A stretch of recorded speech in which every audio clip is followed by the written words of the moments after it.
What up mga master? Ito nga pala Scourge, nagbabalik. Another day, another replay na naman dito sa Alcatraz Sweating Moments Part 3.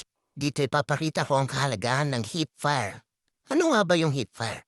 Heat fire ito yung ginagamit natin within close range of fights. Isa ito sa mga basic na kailangan malaman mo lalo na kung newbie ka na kagaya ko. Isa ito sa mga key points para makasurvive ka sa laban lalo na kapag close range na. Dito pwede mong barilin yung kalaban mo without using your sights. Dito mas maximize mo yung movement mo at saka yung screen awareness mo. Pwede kang gumalaw ng side to side while using heat fire nang hindi nako-compromise yung screen awareness mo. Di kagaya ng sa ADS na kapag nag-ADS ka't ginamit mo yung scope mo, literal na yung nasa harap lang ng kalaban mo ang makikita mo. Alam naman natin na ang COD may very fast-paced game. Minsan may sun squad sa harap mo. Minsan may nasa gilid mo. E paano pa kaya yung mga camper na nandun sa itaas ng buildings? Kaya ipapakita ko sa inyo kung paano ko ginamit ng tama, maayos ang pag-heat fire ko dito sa Alcatraz. As UNC gumamit ako ng ADS doon. Tara, samahan niyo akong mag-rotate dito sa loob at papakita ko kung paano yung ginawa ko dito. Dito may makakasalubong akong player dito. Kung makikita mo napakalikot ng galawan, masyadong mabilis kaya ganyan ka-importante yung heat fire sa mga ganyang situation. Kasi sa ganyang situation, kapag ginamit mo yung ADS mo, 80% of chance hindi ka tatama dyan. Dito may makakasalubong akong player dito, gagamitan ko siya ng ADS kasi alam ko na nasa range siya ng ADS ko. At nagdedepende din pala yan sa movement na kalaban nyo. Kung masyadong maligot ang kalaban nyo, mas maganda na sigurong gamitan nyo ng heat fire kaysa na mag-ADS kayo. Kaya ngayong parutit ako dito sa taas, may napita ako dito na isang bot. Kitang-kita ko naman napasok siya sa range ng ADS kaya binigyan ko ng isa. Sabay rotate na ako dyan sa baba. May bumabaril dito sa taas eh. Dito kailangan lang natin medyo basahin yung map, mga footsteps, mga gunshots. Kailangan hindi tayo magpadalos-dalos.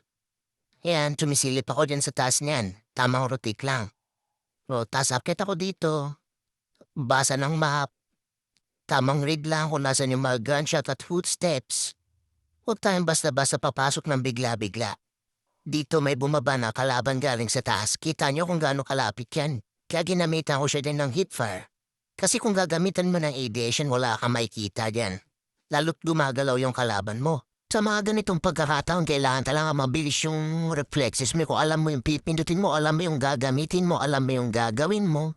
Dito bigla ako may nakitang kalaban. Nakita niyo medyo malayo yan. Kaya ginamitan ko muna siya ng ADS. Din nung nagkalapit na kami, tignan mo yung movement ang napakabilis. Gumamit na ako ng heat fire.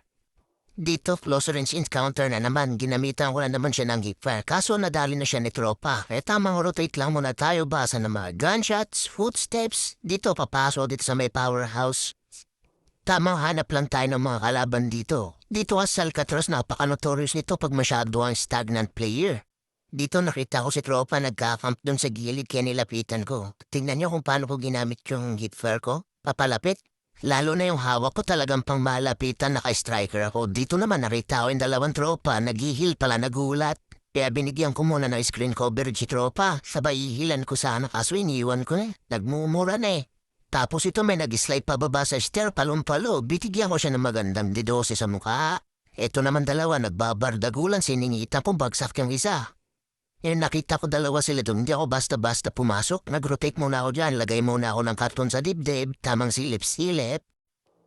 Nung rotatean ko na siya sa taas, pagtaas ko, nauna na pala siya nag-rotate dito na ako. Hindi na ako masyado nag-stay dyan. Nag-rotate na din ako, hanap sa gunshots, tamang ikot. Kukuha na sana ako ng arsenal dito nang biglang may nag-landing sa harap eh. Sorry po, nakadidosi po yan. Back to lobby ka muna, tropa. Dito naman nakapita ko ng footsteps kaya pinasok ko sa loob naka-striker yan. Patay yan. Ito nakita ko pa isa. Dapa yan. Ganyan kahalaga yung paggamit ng heat fire lalo na kapag magra-rush ka. Talagang kitang-kita mo kahit na bumabaril ka. Dito rotate na ako sa taas kasi may kalaban sa taas. Buti nakapag-slide pa ako patago dyan sa may box. Akyatin ko sana yan. Tinatimingan ko. Hindi ko natimingan. Inakyat ni tropa. Kaya nagbabardagulan sa lasay kinita yun, bagsak si tropa. Palumpalo kasi ayan, painumin ko muna na amoksisi din to si tropa. Tapos yan, rotate na naman kami dito sa may powerhouse. Nakasalubong ko sila doon, patay. Pag maliit na talaga yung sun dito, nagsisilabasan na yung mga yung palo eh. Grabe makaslide. Dito silip muna ako ng Arsenal, may nakasalubong ako baba. Akyatin ko sana yan, binabuti nakita ako naka one tap, kaya habang naghinay-hinay ako, baka mabura ako sa magdo eh. Tamang ikot-ikot lang tayo para makatiming, mahanap natin ang angle, saka natin siya babanatan. Mahirap na makipagsabayan dyan. Lugi tayo, one tap yun, kahit didusit pa yung hawak natin, kung di natin may tama talagang may kalalagyan tayo. Sakotong nasilip ko si tropa packet, tinalunan ko, boom, binigyan ko ng didos sa mukha, bagsak yan. Dito masyado na maliit yung safe zone kaya kailangan na nating ikutin itong mga corner na to para hindi na tayo babalik at maghanap dyan. Dito sa side na to nandito yung airlock kaya nagbaka sakali ako. Sakto naman nandun pala siya sa likod ng damo.